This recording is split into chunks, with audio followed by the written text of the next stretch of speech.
নমস্কার সকলকে সকলকে স্বাগত জানাই বৃষ্টি আর্ট অ্যান্ড কালচার চ্যানেলে। আরজিকর কাণ্ড নিয়ে চারিদিকে যখন তোলপাড়, তখন অনেক ইউটিউবার দাদা দিদিরা নিজেদের মতো লেখালেখি শুরু করে দিয়েছে। তাই আমি ভাবলাম আমি কেন নই, তাই আমিও একটা ছোট্ট কবিতা লেখার চেষ্টা করেছি। যেই কবিতাটা সম্পূর্ণটা দেবী দুর্গা আর আমাদের তিলোত্তমাকে নিয়ে লেখা। তো কবিতাটা আমি পাঠ করার চেষ্টা করছি। কবিতার নাম মহালয়া। মহালয়া হয়ে গেছে, আর কিছুদিন বাকি, তারপর দেবী দুর্গার আগমন। থুরি, ভুল বললাম, দেবী দুর্গার হয়েছে বিসর্জন। বিচার চাই, বিচার চাই, চারিদিকে শুধু একই স্বর, চাই বিচার।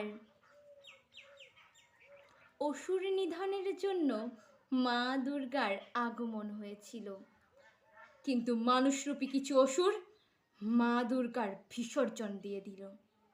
যে মা দুর্গা করত মানুষকে প্রাণ দান, সেই নেকড়ে রূপী মানুষই কেড়ে নিল তার প্রাণ। চারিদিকে মিছিল, বিপ্লব, প্রতিবাদ।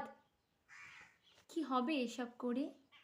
কিছুদিন পর দুর্গাপুজো, সবাই যাবে এসব ভুলে। এখন মাও মরতে আসতে ভয় পায়, সেও তো নারী, যদি তার কিছু হয়ে যায়।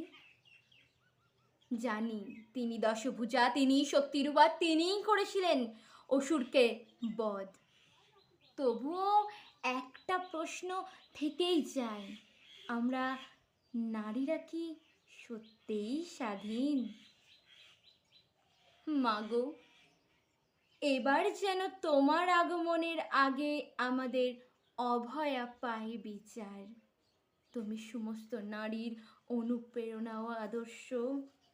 তোমার আগমনই হয় যেন অসুরদের বিসর্জনের ক্ষণ। নমস্কার।